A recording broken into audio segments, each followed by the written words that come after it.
อันนี้เด้มูมีเว้าน้องก็จะเว้านำบ่ถามนี่คันสมมุติเบาบ้างบ่มีหยังมาให้นี่สิให้มาถ่ายคลิปอยู่บ่ ถ่ายกระทายอะไรหาย เออยันว่าเบาบ้างบ่มีหยังแล้วโอ้ยบ่ให้ถ่าย โอ้ เด้ มีอย่างเคยมีคนเกิดได้คอยเขาไม่ได้ว่าเลยนะ ยันว่ามีเธอมาถ่าย มี บุญเพ็งเด้ ตาม เจ้า เคยตามกิน คันมาบ้างพิษนัดว่ามีมังหุงให้ตำนี่ซะร้อยมาให้มาถ่ายคลิปมาจากแล้วให้มาถ่ายคือเก้าเนาะบุญเพ็งเด้คันไอ้บ่ได้ขนมมาให้กินเด้สิถ่ายคลิปนำยุให้ถ่ายยุ ไม่ได้ว่าใจเจ้าก็ได้ ถามซื้อถาม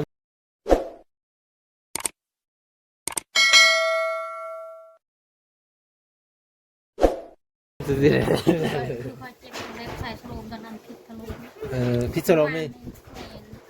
เป็นอะไรอย่างไรพี่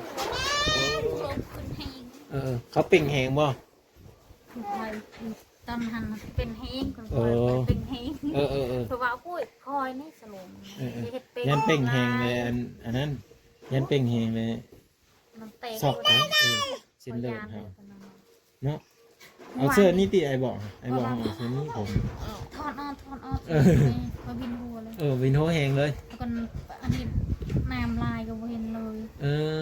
น้ำลายก็ไม่ได้เลย ปากบ่ได้เลย โย เมื่อวาน เวลาเห็นแล้วค่อย พอบ่ได้บอกครูเขาเซยยึกเซย ๆตอนอยู่พุ่นลืมมาพี่ นี่ครูเขาบอกเลยคือเหงาอยู่หั่นไปไหมลุกไปนอนอยู่นี่แม่บ่กล้าปอก แบบว่ามันวินแล้ววิ่งแล้ว แม่มันกินเลย อ๋อ ยึงบ่ได้ย่างก็บ่ได้ โอ้ย่างก็ไม่ได้ บ่ได้อีก ว้าตัวอันตรายเนาะ มันขึ้นหี แม่นแล้วไปว่าเป่งไว้อันตรายเด้อตัวนี้ อันตรายเด้อ น้อยนะ คอยหยาม เอาแล้วเลยยีละโอ้โห คอยนอน3เทื่อ4เทื่อปากบ่ได้ปากบ่ได้แล้วคอยบ่คอยเลย ไม่ได้ลายตาบ่ ตายตา ถูกเข้าไปอาบน้ำนี่อาบน้ำดี เอายังมีแข็งแห่งอาบน้ำได้แค่ว่าแห้งดีโพมาจัง ให้ดู ไปคืนนอนอีกโอ้ถูกตายปากว่าไรปากโอเป็น แม่ มันช็อก แม่มันขึ้นแห่งเป่งสลมนักเป็นสลมร้ายคืออัดอัดเขาเป้งถอดออกโลกมันชิรายได้ เขามันย่อยแหงแบบว่า ย่างคนตายได้มันชิรายบ่ โอ้เปิดสิได้ลูกได้เมียผู้หนึ่งเนาะปัญญาได้คุณบอก เตะเอา แต่บ่เมื่อไรเมื่อหน้ายังกินได้นะเมื่อหน้าเสียงมาฝากใหม่แซ่บบ่ เมื่อวานอยู่ลำยาวันเจ็บ ม่วนแล้วเพิ่นจะย่อฮะ หมดจบแล้วนี่ เมื่อไหร่ก็มาหาจกแอวหมูแล้วหมูดีนะเมื่อไหร่ผู้น้องไปเลย เฮ็ดอายมาแล้วมออายมานี่ ไปลิ้นน้ำไอ้ดำบ่คันเบาบางไม่มาลิ้นนำนะตอนนมนี้มันบ่กล้า ลองย่อเพิ่นเด้อเบาหนวงเด้อ เป็นยัง มันม่วนจัง นี่เป็นเพิ่นสิหายเบาหนวงแห่งมักเด็กน้อย ข่อยใหญ่ก้อนมันเคยงอเขาง่าย เบาหนวงแห่งเป็นฮอดอาจารย์ผู้เพิ่นก็สอนเด็กน้อยคือกันลองย่อเบิ่งเด้อลองถามเพิ่นเด้อ ยาก เจ้าให้เด็กน้อยอยู่บ่ถามเพิ่นเพิ่นแพงได้เด็กน้อยเพิ่นมีได้ให้ได้เต็ม จะได้เพิ่นไปแพงอันน้องสายฟ้าเห็นเด้อเอ้าจะแพงเบาหนงเด้อข้าท่านเพิ่นไปแพงน้องสายฟ้าได้ กินไป น้องสายฟ้าพูนอยู่บ่ไกลๆพุ่นแม่อยู่กายเซโนไปดงเห็นพุ่น เจ้าชิโนผู้สาว บ่ผู้ชายเด็กน้อยเว้าเป็นเว้าเก่งเฮ็ดเวดุผู้พักเยอะกว่าบุญมีบ้าฮะบาดงเราไปถ่ายญี่ปุ่นหรือเปล่าดิ บ่ถ่ายอยู่พี่คือกันแต่ว่าเว้าซื่อๆนะมันมีผู้นึงอยู่พุ่นก็ได้เซโนเยอะก็บุญเพลงน้อยนึงเว้าเป็นโคตรพักโคตรหญ้านึงข้าวนึงน้ำเก่งแม่ไม่อยู่ได้แม่ไม่อยู่พ่อไม่อยู่ไปไทยมดอยู่แต่สองไอ้น้องและก็อายกับไปเฮ็ดเวอยู่ผู้เดียวดูโคตรพักโคตรหญ้า3 ปีแล้วบ่5 ปีเท่านั้นนะ5 ปีเท่านั้นนะ5 ปี6 ปี แต่ว่าเพิ่นดุนี่ดุขยันเนาะก็เลยมาเว้าสู่นางร้อยฟังสาวร้อยพังเพื่อว่าในการเลี้ยงลูกของเพิ่นเพื่อจะให้ลูกของเพิ่นน่ะเป็นคนดุหอยพี่น้องเนาะเป็นคนดุปลูกผักดุนึ่งข้าวนึ่งน้ำสมบุญมีนี่ได้ดังไฟเป็นแล้วบ่ บ่เป็น เอ สุนั อยังไม่ทันเป็นเนาะ ย่างข้าวสุน้ำบ่เป็น เอาเฮ้ยเป็นใหญ่ๆขึ้นมาอีกจักหน่อยสลอยซ้อนหักเป็นดอกสลอยซ้อนพญายกึ่งซ้อน บ่ต้องเล่นมันพดพัก อืม พดเลย อืม เขาไม่ได้บอกกันพด ก็อาศัยเจ้าหั่นแหล้วเนาะสอนลูกให้เพิ่นฮดพักเด้อนางเด้อแล้วเพิ่นก็ฮดดอกเนาะขันแม่ไม่บอกมีฮดใด พดแล้ว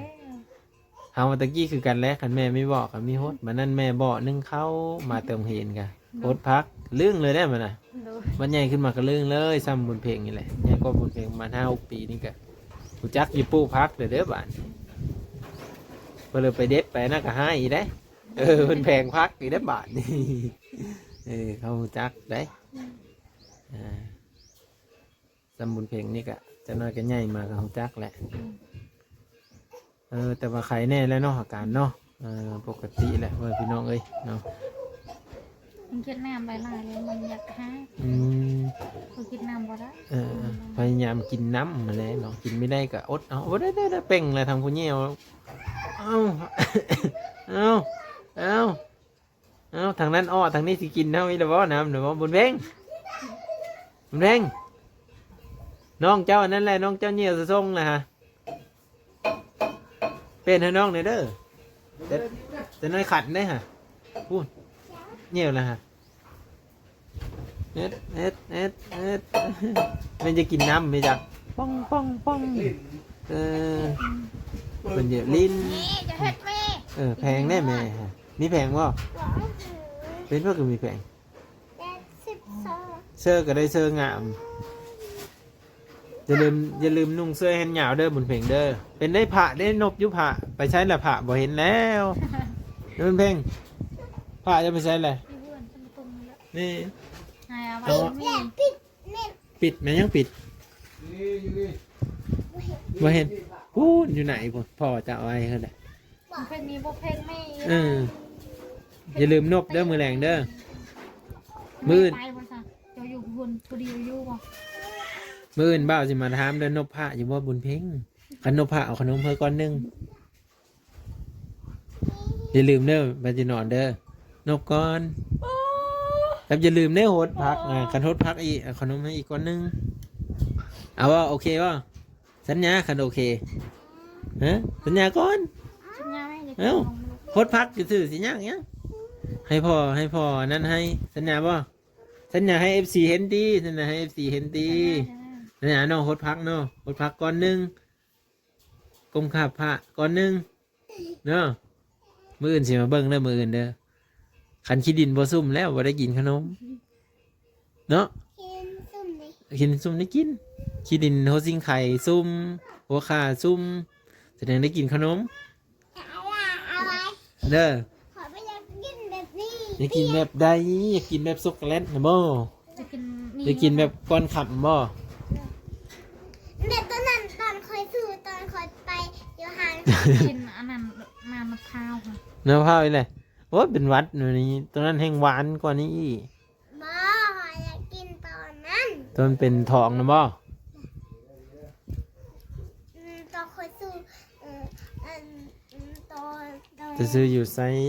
ไอ้คือบ่เห็นซื้ออยู่ห้านไอ้บ่ เนี่ย บนใดวะ เอ้าคนมาเตเมืองมาเลยไปเอาชิ้นกันชิ้น ต้นเป็นนี่เป็นวงมนเป็นท่อนะอมนี่อมเอานี่เป็นท่อนี่ แม่เจ้าอยู่เลย มันเป็นไม้เอามาจับนะบ่บ่แม่นขนมแบบใด ขนมแบบตั้งคอย มีเจ้วันนี้แล้วมีเจ้วันนี้แล้ว ระวังตกเอาหูค่ะ เอามันให้เบิ่งอีกเอามามีเงินเพื่อแล้วเนาะมีเงินจาก YouTube มาแล้วคัน FC เบิ่งมีความโฆษณาแล้วจึงสิได้กินขนมคัน FC ข้ามโฆษณาตลอดกันแล้วแหละ ยา เป็น นั่ง เป็นเพลง สีบอกกัน ฮะ ยา อย่าทานน้ำขาว ยาตำข้าวขึ้น ทานน้ำขาวนี่มันสิโปกระเพาะโปแพ้ในกระเพาะที่ว่าแบบเจ้าเจ็บ สมมุติว่าเจ้าเจ็บมันแน่นมันบ่ แม เจ้าน แมนต้น เจ้ากินยาตัวนั้นลงไปแล้วมันสิละลายบ่หรือว่ามันยังนั่นแหละมันสิบ่เฮ็ดให้ท้องอืดโอ้โอเคเดี๋ยวขนมเป็นคำนี่เนาะมานะ อันนี้เจ็บได้อันนี้เจ็บเดี๋ยวนี้ ยาทานน้ำค้าวเขาตัวนั้นจะเป็นยามาจากประเทศไทยเลยยาทานน้ำค้าวดีได้หลายคนก็กินประจำเลยยาทานน้ำค้าวกากระต่ายดิน เจ็บทั้งนี้เจ็บทั้งนี้เจ็บ แม้ว่าเขากินข้าวนี่สมมติมันแน่นอยู่ในคอเขากินยาตัวนั้นลงไปมันก็ประมาณ10 นาที20 นาทีก็ดีระวังเด้อเนาะแล้วก็ยาดำ ยาตัวนี้มันบ่พอ บางคนก็ถือยาด ขนาดสัตว์หรือย าเนี่ยครับ ำยาดำแม่เขานะเรากินยาดำเราเจ็บกระเพาะอันนี้ ยาดำเขาขายน้ำท่องตลาดนั่นแหละอยู่หันพระหันไม่ด่าบอกวันนั้นแหละเขาซื้อนะอันนั้นราคาจักเจริญนะขวด60บ่หรือ70เขาก็ไม่จืดดีตัวนะฮะบ้าวนงก็เจ็บท้องเหมือนกันนะมือนั้นนะแล้วก็ให้เพิ่นกินยาอันนั้นก็ดีเจ็บท้องแบบมันแน่นนะ ขอที่เน้นคือกัน จะลองซื้อมากินเบิ่งมันได้เงิน YouTube อะไรซื้อมาให้ข้าเจ้าบ่ซื้อก่อน ขอที่บ่มี ร้องมันเฮ็ดเด้ ใส่ชะโลมตะหนังน้ำมัดเลย อะไรเลยเส้นเสร็จเลย แล้วขอเจ็บอันนี้เจ็บแล้วนั่น ธรรมดาแล้วเนาะเฮ็ดเวทดู เป็นคน ๆ เจ็บท้องเจ็บ เฮ็ดเวทดูๆมากระเซาแล้วมันแข็งแรงเด้ร่างกายเอามันแข็งแรงแล้วมันกระเซาเนาะนี่ว่าคือบุญเพ่งนี่แล่นมีจักแหลนมีจักยาง พญาติก็บ่ถามหาร่างกายแข็งแรงน้องเพ่งเนาะแข็งแรงเด้อบุญเพ่งเด้ออย่าเจ็บอย่าไข้เต้นดอง เต้นดองตลอดเด้อใครอยู่จำเป็นรักคะเนียมเนาะอันนี้รักคะเนียมเด้อบุญเพ่งนี่จกแอวบ่ได้นี่รักคะเนียมโลดยอมตัวนี้ จับกระตนกระโตมึงเถอะกระดักคะเนียม ที่ตะวันองวันยา นี่ น เห็นบ่ตะวันองยาน บ่กินน้ำนะมดบ่นี่เอาใส่ลายนี่มดบ่ฮะ กินน้ำ เฮงเอ้ย กินน้ำเก่ง ไอ้มาเลย ไม่เลย ๆแม่เจ้าดีมันน่าจังสีฮะเอามะฮุงมาให้ตำมะฮุงก็เป็นหยังพวกบง คนนี้ก็ปก คอยอยากกินแบบพอบอกคอ กินว่าโอ้ยเดี๋ยวสิมาเธอตำเมื่อกินแล้วสักคันมานะ มือไม่เศร้าหรอวะ โอ้ยอย่าเผาเสาไว้ก็ได้ก็รอดแต่น้อยพ่อใหญ่เกิ้งสิพาไปหาซักยาลำบากแล้วอีก โอ้ยยาแหละมันจะมาไม่ยาเจ็บเลย ห่วยเจ็บนัก อยู่เฉย เจ็บนักกับนักอลีนอได้ ๆอ เล ยู่ ย ดังๆยา ใครแล้วจะอยู่ใดเป็นผัวเอ้ยเจ็บท้องผัวเอ้ยที่พ่อเองเจ้า เจ็บท้อง